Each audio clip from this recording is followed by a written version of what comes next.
Jai Guruji, Sangatji, we have a very close friend, Umesh Uncle. I think it must be 98, 1998. Umesh Uncle said to my wife, कि चलो भाभी आपको अपने गुरुजी से मिलवाएं. And I was a bit surprised. ये कौन से गुरुजी हैं जो इस वक्त मिलते हैं? तो बोलता नहीं नहीं आप चलिए. And we went to Empire State. हम वहां पहुंचे तो हम सब बैठ गए और वहां पर उस दिन जगजीत सिंह का शब्द चल रहा था, सतनाम श्री वाहिगुरु, सतनाम श्री वाहिगुरु. बहुत अच्छा लग रहा था और हम बैठ गए और मैंने देखा कि गुरुजी इतनी बड़ी बड़ी आंखें, एकदम क्लीन शेवन, हेड भी शेप था और वो ही स्टेयरिंग. हमें लगा शायद हमें स्टेयर कर रहे हैं, but I think in retrospect Guruji ऐसे ही सबको, सारी संगत को देखते थे. मेरे दोनों बेटे जो थे वो थोड़ा अपनी माँ के साथ मजाक कर रहे थे कि भाई ये देखो गुरुजी कैसे हैं, इनका देखो ड्रेस, देखो कितनी महंगी ड्रेस है और कितनी महंगी घड़ी पहनी हुई है. और वो उनको कूनी मार रही थी कि भाई मैं कीप शट, चुपचाप होके बैठो. तो इतने में गुरुजी ने यूं चुटकी बजा के कहा तुसी आओ. तो हमको समझ नहीं आया कि भाई किसको बुला रहे हैं. तो हम बैठे रहे. थोड़ी देर बाद उन्होंने फिर चुटकी बजाई, कहेंगे तुसी आओ. तो नीता ने उमेश को बोला कि आई थिंक ये आपको बुला रहे हैं, आपके गुरुजी. वो कहता नहीं भाभी, आपको बुला रहे हैं, आप जाओ. तो हम सब उठे और हम गए. तो मैंने पहले गुरुजी को प्रणाम किया तो सिर पे हाथ करके कहते हैं कितों आए. उन्होंने बताया कि हम चामुंड विलेज से हैं. ओ अच्छा अच्छा, चामुंड विलेज तो आया, चलो बैठो. तो इतने में नीता आई, मेरे पीछे थी, तो उन्होंने माथा टेका. और जैसे ही उन्होंने माथा टेका, गुरुजी बोलते हैं भैया चामुंड वाली आंटी बड़ी चंगी है. So I think she was very blessed. उसके बाद मेरे बेटे आए, बड़ा बेटा, छोटा बेटा. तो Guruji started smiling as if he knew everything कि वो लोग क्या बात कर रहे थे. तो जैसे ही मेरे बड़े बेटे ने उनके पांव छुए तो मैंने बोला गुरुजी एदा बोर्ड है एनू ब्लेस करो. तो बड़े प्यार से उसके सर पे हाथ फेरते हैं, हाँ कोई गल नहीं, ठीक है, सब कुछ चंगा है. And similarly the younger son also touched his feet. तो उसके सर पे भी हाथ फेर के बोलते हैं बैठो, आया करो. तो बड़े खुश थे हम. वहां से फिर हमको बोला गया कि लंगर करना है. तो अब देखिए संगत जी, हम लोग पूरा डिनर करके गए थे घर से. तो जब हमको लंगर दिया गया वहां पर, तो मैंने उमेश से कहा कि भाई हम तो खाना खा के आए हैं, कैसे खा सकते हैं. तो बोलता है कि अरविंद यहाँ तो ऐसा नहीं होता है, यहाँ तो जो दिया है वो तो पूरा खाना पड़ेगा, तो इसको खत्म करना. अब आप देखिए कि हम लोग पूरा डिनर करके गए थे और उस दिन रात को मैंने, हमारे पूरी फैमिली ने, मेरी वाइफ, बच्चों ने पूरा लंगर खत्म किया. और जब हम वापस आए तो हमको कुछ भी अनईजीनेस नहीं थी. और ये दौर चलता रहा. उसके बाद कुछ दिनों बाद उमेश अंकल फिर आए तो हम उनके साथ फिर गए. और जब गुरुजी को मत्था टेक रहे थे आज्ञा लेने से पहले, तो जब मेरे बड़े बेटे ने माथा टेका तो मेरे मुंह से निकल गया कि गुरुजी एदा बोर्ड है एनू ब्लेस करो. संगत जी, do you know what Guruji replied to me? कहते बार बार थोड़ा ना करीदा है, करता देता एक बार, हो गया काम. Now that was the first awakening to me, Sangat ji, कि ये महापुरुष इतने सारे लोगों से मिलते होंगे और हम इतने दिनों बाद आए हैं और इनको ये भी याद है कि इन्होंने किसको क्या ब्लेस किया है. That was my first awakening with him. और इसी तरह फिर हम जाते थे, इकट्ठे ही जाते थे एम्पायर स्टेट में. और अब मुझे याद है कि एक दिन हम वहां थे तो ऐसा सेवादारों ने बोला कि चलो चलो बड़े मंदिर चलेंगे, गुरु जी सबको बड़े मंदिर लेके जा रहे हैं. तो समझ नहीं आया भाई बड़ा मंदिर कौन सा है। तो पता नहीं, आगे आगे गुरुजी की कार थी, पीछे पीछे हमारी सारी कारें थी, और वो कौन से रास्ते से लेके गए थे वो मुझे आज तक नहीं मालूम। मगर हम वो बड़े मंदिर पहुंच गए और हम वहां से एंटर किए, जहां जो जो पीछे वाला रास्ता, जो जोड़ा घर के साइड से, मतलब तब वो वाला गेट खुला होता था, या वही गेट था, तो वहीं से एंटर करे। That was my first visit to बड़े मंदिर। और वहां पे वो कोने में गणेश जी की मूर्ति थी, और हम ऊपर गए, और गुरु जी सामने अपनी गद्दी पे बैठे थे, सामने हम लोग बैठे थे। काफी कम संगति थी उस दिन। तो उस दिन मैंने पहली बार देखा कि प्रणब मुखर्जी आए थे वहां पर।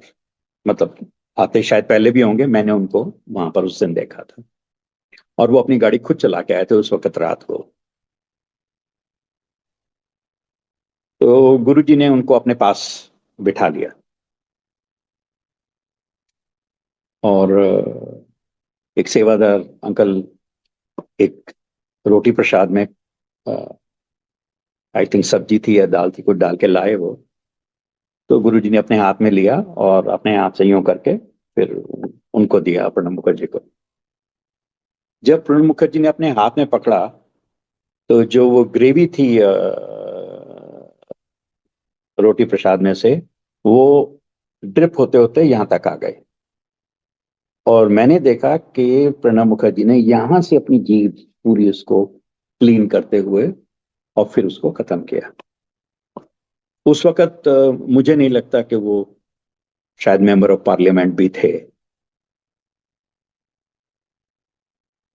तो मेरे मुंह से निकला, मैंने उमेश को बोला, मैंने कहा मुझे नहीं मालूम ये गुरुजी से क्या मांगने आए हैं, बट मेरे को लगता है गुरुजी ने इसका बहुत कल्याण कर दिया। And rest is all a history, कि वो आउट ऑफ नो वेयर कैसे फिर यूपीए की गवर्नमेंट बनी, और फिर उस दौरान में उनकी कैसी इंपॉर्टेंस बढ़ी, और वो कैसे highest position in the country president of India बने। तो इस तरह से दौर चलता रहा। और एक दिन मुझे याद है कि मैंने गुरुजी से कुछ पूछा, बड़ा एक नॉर्मल सा ही बात कही थी, और गुरुजी ने जवाब कुछ दिया ऐसा जो मुझे समझ नहीं आया। अच्छा भी नहीं लगा, मगर जिसे कहते हैं कि बुरा भी नहीं लगा। और मतलब दिमाग में यही चलता रहा कि भाई ये ऐसा क्यों कहा, मैंने तो कुछ ऐसा पूछा नहीं था। और उमेश का भी नॉर्थ ईस्ट में प्रोजेक्ट्स हो गए, तो उसका भी ट्रैवल काफी रहता था।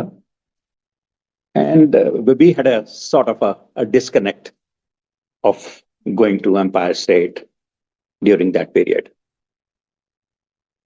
I think this must have been after, I don't remember exactly the date, but I think 2001, or I do not know. I can't say the exact date, but it's around that time. और चलता रहा। मगर जब भी कभी बात होती थी उमेश से फोन पे, तो जिक्र जरूर आता था कि और गुरुजी कैसे हैं, और गुरुजी कैसे हैं। तो बहुत सालों के बाद, आई थिंक must be 2008 और 2009, वो फिर एक बार हमारे साथ घर में थे फैमिली के साथ। तो नीता ने उनसे पूछा कि उमेश आपके गुरुजी कैसे हैं। तो कहते भाभी जी गुरुजी तो नहीं है। तो वो कहते नहीं है, मतलब कहाँ गए। तो कहते उनकी तो महासमाधि हो गई। And that was a bit of a shock to us, कि ये क्या हो गया कि उनकी महासमाधि हो गई और हमको मालूम भी नहीं चला, या हम कहाँ खोए हुए थे, हम I mean where were we lost. तो फिर नीता ने उमेश से बोला कि भाई तो फिर अब क्या होता है। नहीं, हम जाते हैं, बड़े मंदिर जाते हैं। तो हम भी चलेंगे आपके साथ जब आप नेक्स्ट टाइम जाओगे। तो बोलते हैं हाँ, नेक्स्ट वीक मैं जा रहा हूँ, तो हम यहाँ से इकट्ठे चलेंगे। तो उमेश आए, फिर हम गए बड़े मंदिर after gap of quite a few years। और जब मैं सीढ़ियां चढ़ रहा था तो मुझे ऐसा लगा कि गुरुजी सामने खड़े होके हंस रहे हैं। हमने माथा टेका दोनों ने, और मैंने उसको बोला कि भाई हम बैठ सकते हैं 2-4 मिनट। कहते हैं हाँ बैठते हैं। हम बैठे थोड़े 4 दिन, और जब हम बैठे थे गुरुजी के सामने तो in the same smiling face of Guruji, as if he's looking at you and he's smiling. बहुत अच्छा लगा, तो हमने कहा ठीक है, अब तो रास्ता मालूम है तो हम जाना शुरू करते हैं। तो हमने आना शुरू कर दिया आपस में। मैं और नीता ड्राइव करते थे और वहां जाते थे। फिर गए कुछ दिनों बाद, तो जब हम माथा टेक रहे थे तो हमारे से आगे एक लेडी थी, मुझे अभी याद है। तो उन्होंने माथा टेका, और वो जो एक कोई एक छोटा सा एनक्लोजर होता है गुरु जी के पास, वो वहां जाके बैठ गई। तो सेवादार अंकल ने उनको बोला कि आप यहाँ मत बैठिए, तो उधर चाहिए, यहाँ नहीं बैठ सकते आप। तो उसके बाद जब हमारी बारी आई तो हम माथा टेक रहे थे। तो पहला तो रिबाउंड ये आया कि बै पीछे जाके, और उस दिन बहुत भीड़ थी गुरु जी के पास वहां पर। तो मेरे दिमाग में ये कुछ आया और मैंने गुरु जी को बोला, मैंने कहा गुरु जी आपके टाइम में तो कोई वीआईपी नहीं था, यहाँ तो बैठी थी, अभी उनको उठा दिया। तो रिबाउंड आया कि ओदी छाड़, अपनी गल करया कर। एंड संगत जी, that was I think a very good awakening to me कि गुरु जी का ये रिबाउंड आना कि भाई अपनी बात कर, किसी और की ना बात कर, ना देख, तेरा कनेक्शन मेरे से होना चाहिए और डायरेक्ट होना चाहिए।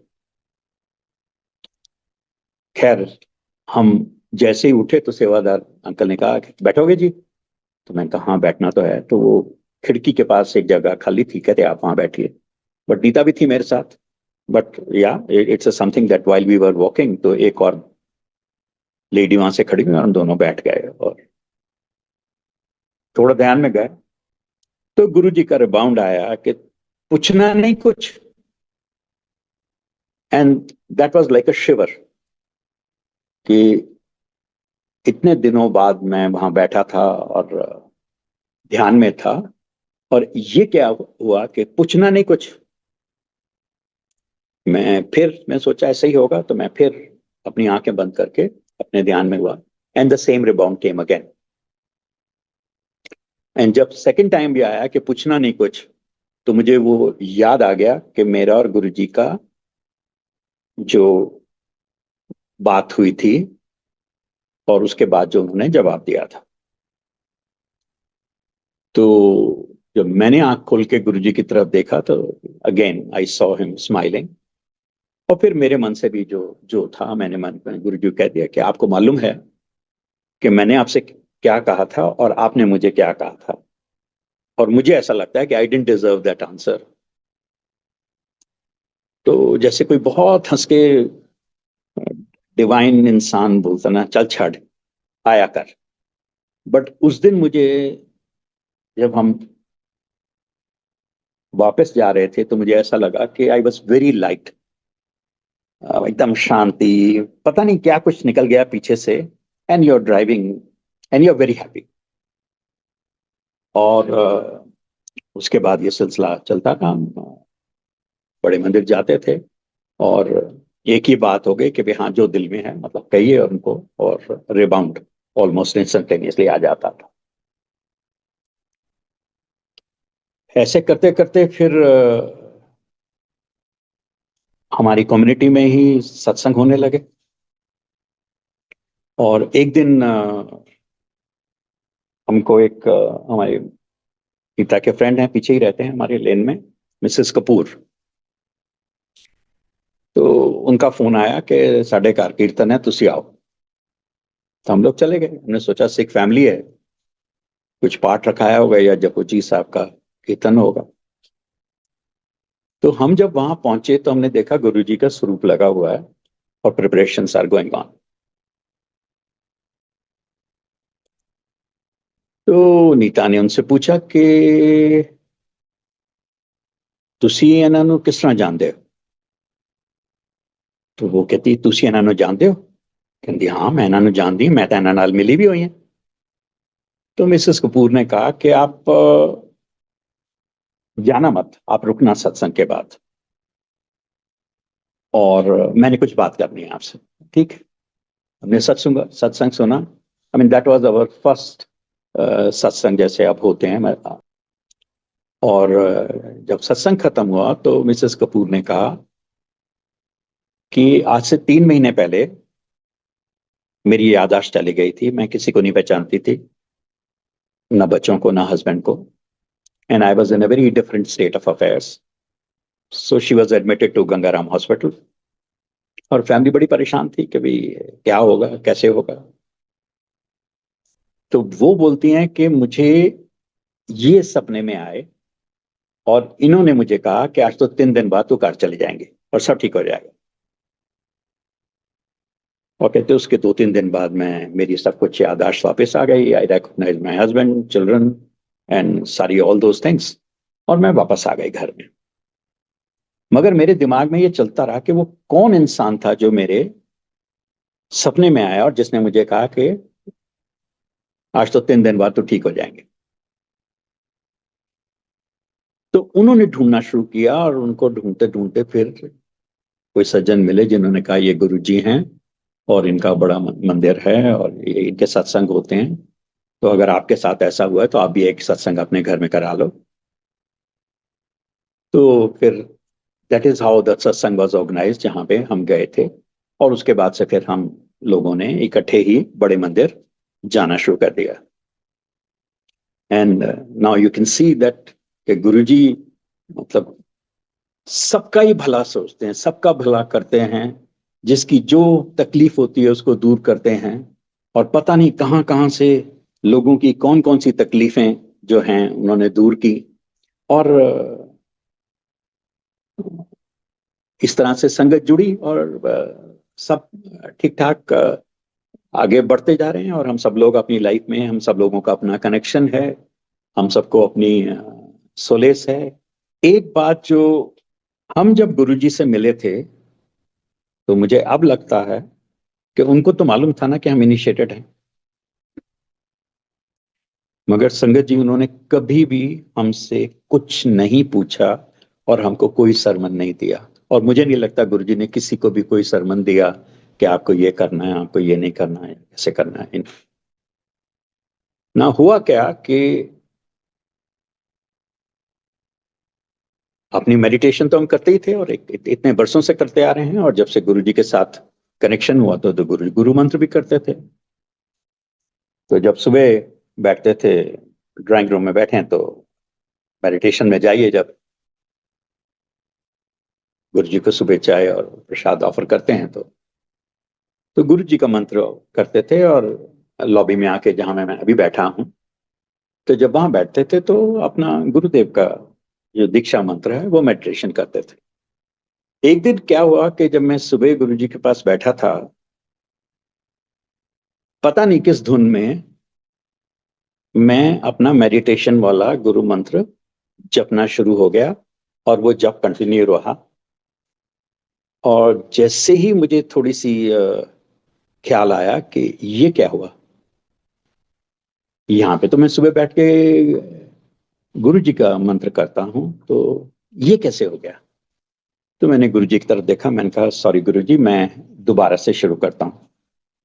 और मुझे इमीडिएटली रिबाउंड आया गुरु जी का, कुछ नहीं है, दोनों कर कर एक को ही है। Now from that day onwards, I think it must have happened may be a year or maybe a year and a half, तो उस दिन से हम दोनों मंत्र जपते हैं, कहीं पे भी बैठे हों, जब गुरु जी के पास बैठे हैं तब भी, और जब अपने लॉबी में आरती करते हैं और तब भी। तो ये सवाल मुझसे कुछ लोगों ने पूछा था कि आप तो पहले से ही इनिशिएटिव थे,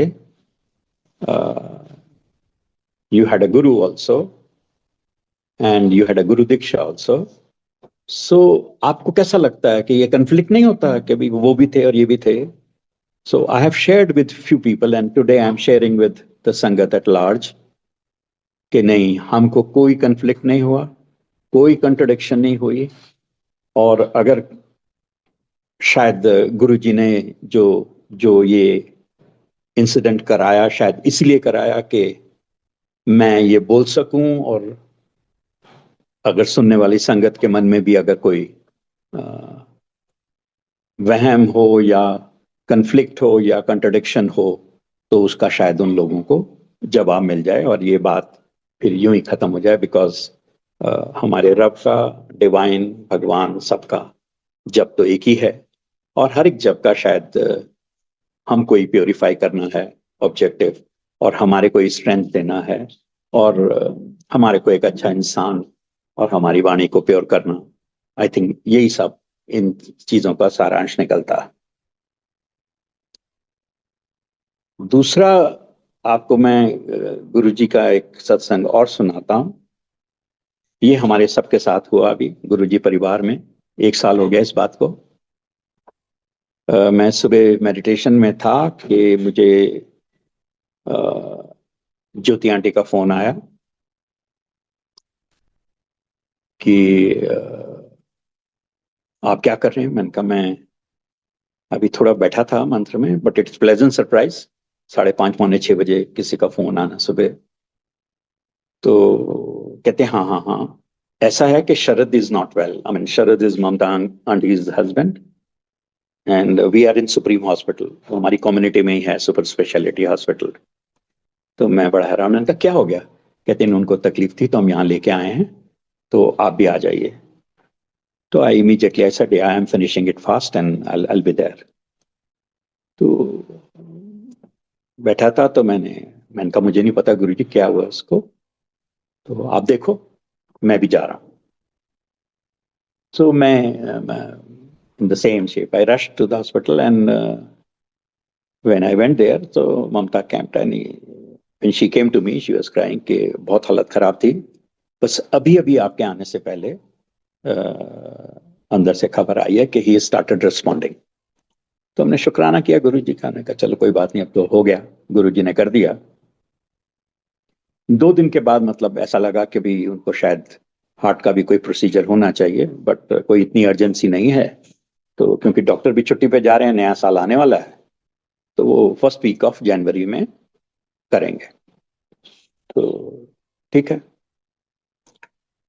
उसी के 2 दिन बाद जब घर लेके आए हैं उनको, जैसे ही घर लेके आए हम, तो इमीडिएटली रात को उनको फिर वही इमरजेंसी हो गई और उनको वापस रश करना पड़ा।